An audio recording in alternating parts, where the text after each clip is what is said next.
Now let's talk about forms. Forms are a little strange at first in React, but once you get used to it, I think it'll make sense. Our objectives are to describe a controlled component versus an uncontrolled component. We'll see more about that soon. And handle submit using onSubmit.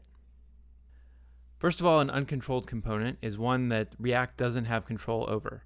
So this example, we have an input component, and you'll notice that if you put an input right now in your React component, you can type inside of that component just fine.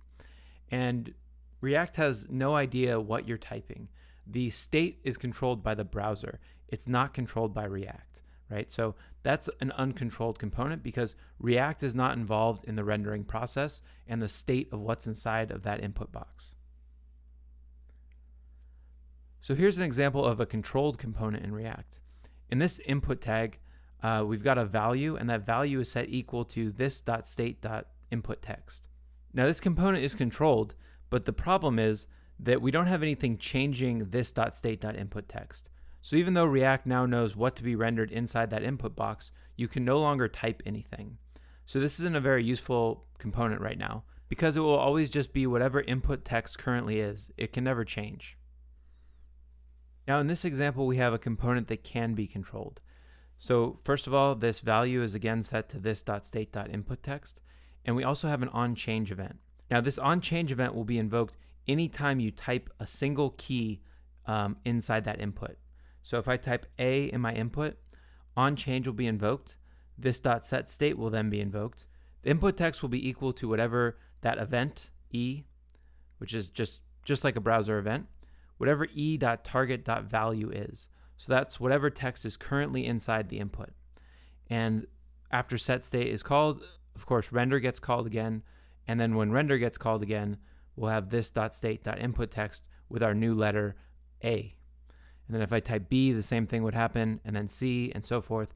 As I type each key, setState always gets called, render gets called again, and then React always knows the exact state of that input at any time.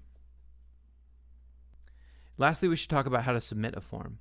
So assuming I have a form like this, the input would work exactly the same way. We'd have a value, this.state.input text, and an onChange.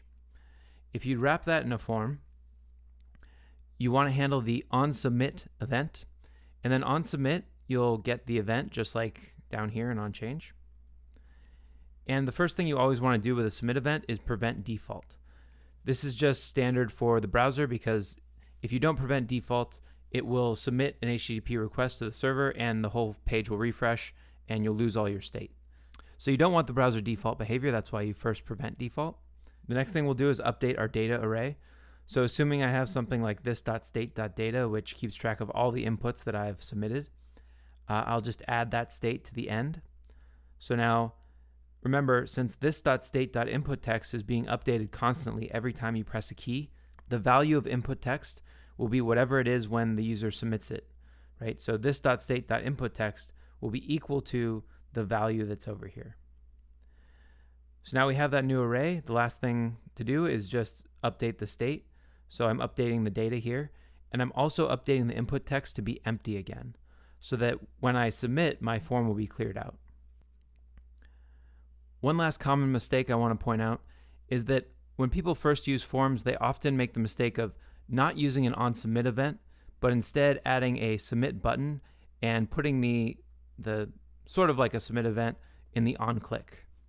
So the problem with that is that there's a lot of behaviors in the browser that don't get covered by this click event.